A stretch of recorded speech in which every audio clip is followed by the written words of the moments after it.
69,696 हे त्याचं उत्तर येते. यांचा गुणाकार केला. तुम्ही गुणाकार करून बघू नका, काही गरज नाहीये.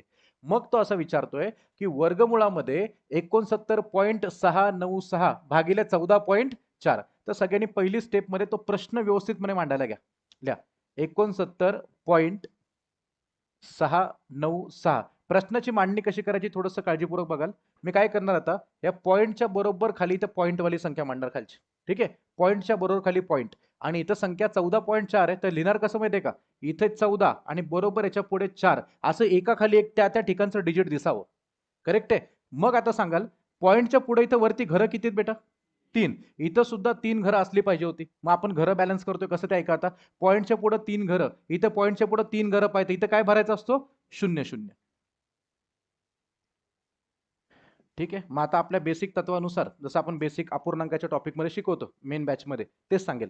पॉईंटच्या पुढे 3 घरं, पॉईंटच्या पुढे 3 घरं, इथून 3 घरं उजवीकडे सरकलं तर इथे पण 3 घरं सरकवावं लागेल आपल्याला. तर 3 घरं पॉईंट शिफ्ट केल्यावर संख्या पूर्णांकात कन्वर्ट होते. काय बनते सांगा बरं. हा पॉईंट 3 घरं शिफ्ट झाला, 69 लिहायचं.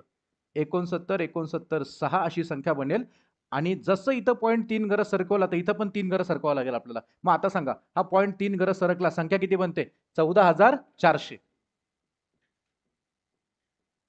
बस एवढं आपल्याला पॉईंट काढून टाकता आला पाहिजे. त्यातला पॉईंट आपण काढून टाकला, त्यातला करेक्ट शिफ्टिंग केली त्या संख्यांची.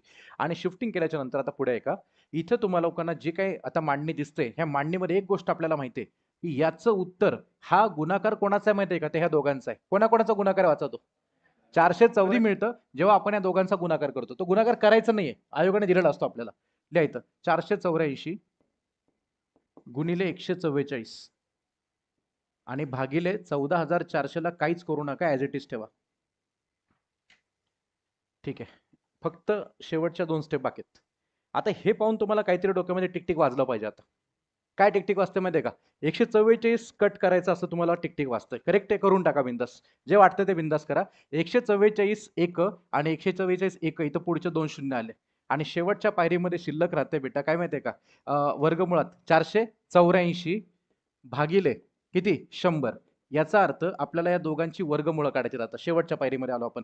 सांगा 484 कोणाचा वर्ग आहे. मागच्याच पहिल्या लेक्चर पासून सांगतोय की वर्ग घन पाठ असावेत. वर्ग कितीपर्यंत पाठ असावेत, 30 पर्यंत वर्ग, आणि घन फक्त 10 पर्यंत करा. त्या पुढे केलं तरी चांगलं आहे, पण मिनिमम 10 पर्यंत घनपाठ करा. आता आपल्याला वर्गमुळाची गरज आहे. हा कोणाचा वर्ग आहे, 22चा वर्ग आहे. हा कोणाचा आहे 10चा. तर लिहून टाका, दोघांची वर्गमुळं काढून घ्यायची. हा 22चा वर्ग होता आणि हा कोणाचा वर्ग होता 10चा. 22 भागिले 10 म्हणजे 2.2. पर्याय नंबर सांगा 1.